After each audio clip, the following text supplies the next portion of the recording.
1,047 hours. Black Sea, 80 nautical miles southwest of the Crimean Peninsula. The contact appears on the USS Gravely's tactical display as a single high-speed track descending from the northeast at 500 knots and accelerating. No transponder signal, no flight plan filed, no radio contact initiated. Just a military-grade radar return the size of a twin-engine multi-role fighter closing at a rate that puts it inside the destroyer's defensive envelope in under 3 minutes. The Gravely, an Arleigh Burke-class Flight 2 A-guided missile destroyer, 9,200 tons, Aegis baseline 9 combat system, 96 Mark 41, vertical launch system cells, is conducting a freedom of navigation operation along a track that the U.S. Sixth Fleet has maintained for decades and that Moscow has been contesting with increasing aggression since the Crimea annexation in 2014. The Black Sea carries roughly $40 billion in annual shipping traffic. Whoever establishes behavioral precedent in its contested airspace writes the operational rules for every future engagement in the theater. The contact resolves at Mach 1.4 and Su-30SM Flanker H of the Russian Aerospace Forces, tactical designation Red 32, dropping to 3,000 feet altitude on a bearing that points directly at the Gravely's bridge. The pilot's transmission on the International Maritime Emergency Frequency is designed to establish dominance through brevity. American warship, you are entering Russian defense airspace. Alter course immediately or face consequences. Major Viktor Kuzmin had flown this profile before, 23 times in the preceding 18 months, by his unit's log, aggressive intercepts against NATO naval assets in the Black Sea, designed to demonstrate Russian access denial capability, collect intelligence on Western defensive response signatures, and pressure American commanders into course deviations that could be framed as de facto acknowledgement of Russian territorial claims. His unit's assessment was that U.S. Navy destroyers operating without fixed-wing air cover in the Black Sea represented exploitable targets, isolated surface combatants beyond the envelope of land-based American air power, dependent on their own defensive systems against a platform designed specifically to defeat those systems at close range. His briefing before this sortie identified the Gravely as exactly that kind of target. An Arleigh Burke-class destroyer operating alone, 80 miles from the Crimean coast, without a carrier air wing overhead. Standard parameters for a high-aggression intercept.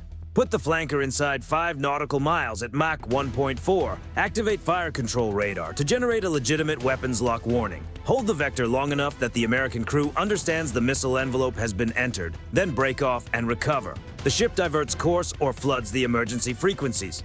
Either outcome is logged as Russian success. Major Kuzmin's briefing was missing one piece of information that invalidated every assumption it contained.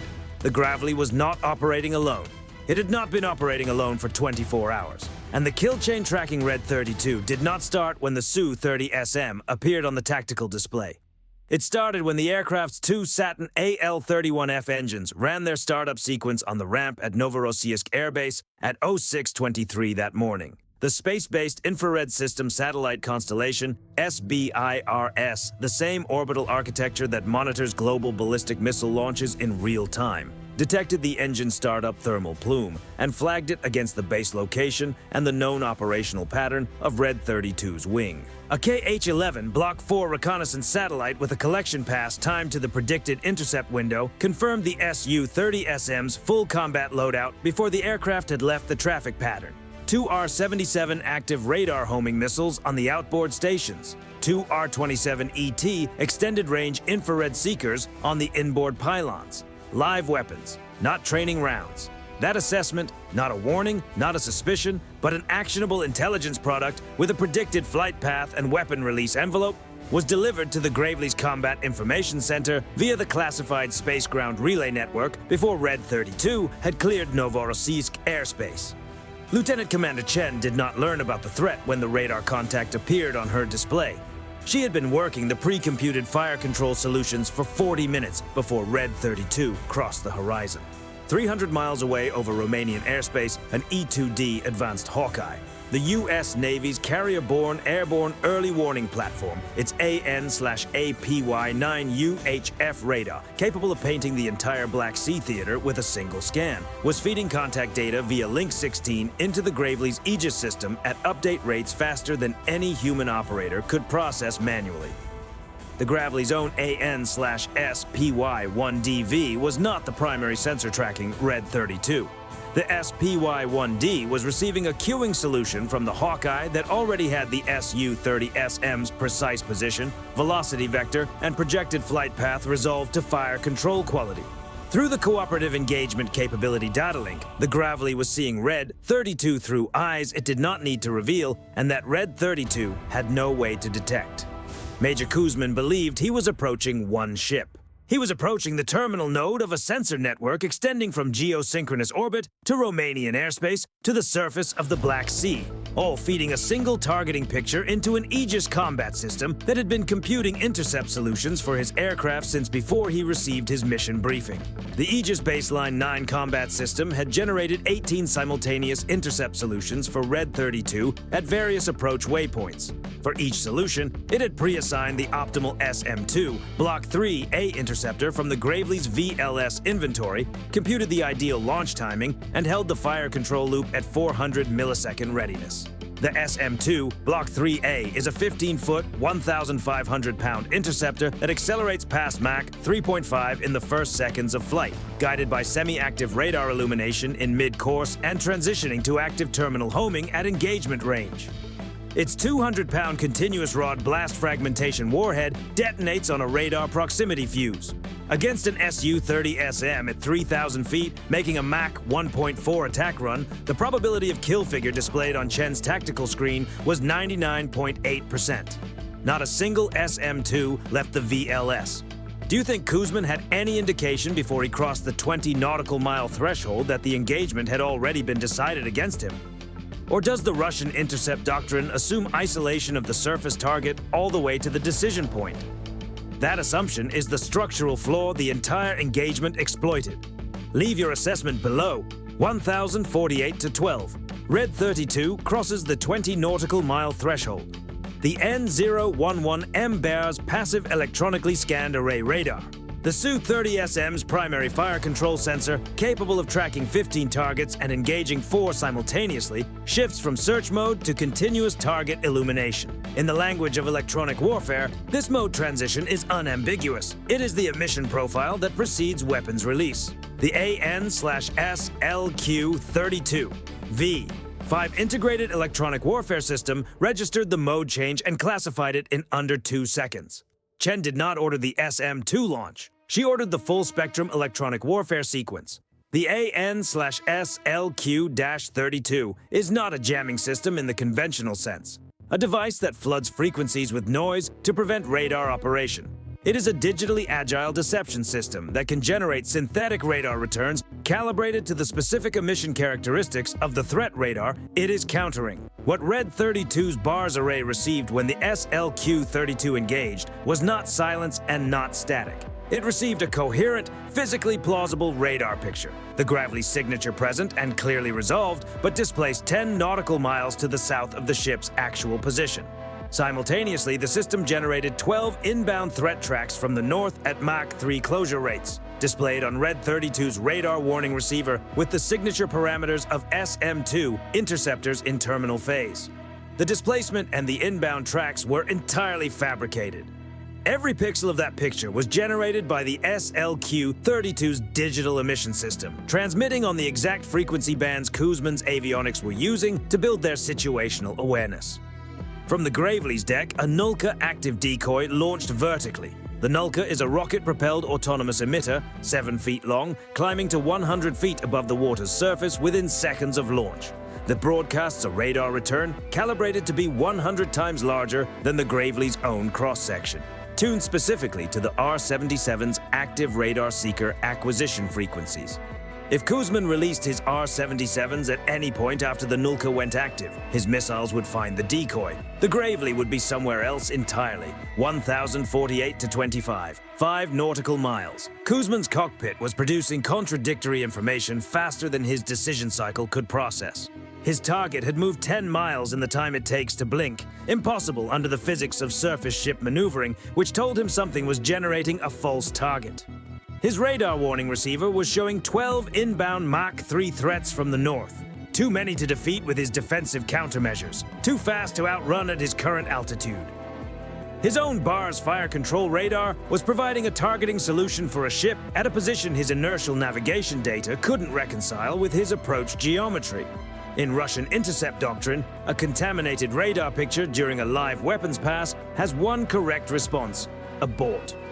An R-77 launched against a false return is not a miss. It is a controlled flight into terrain waiting to happen, a $1 million active homing missile pursuing a phantom while the real target maneuvers freely.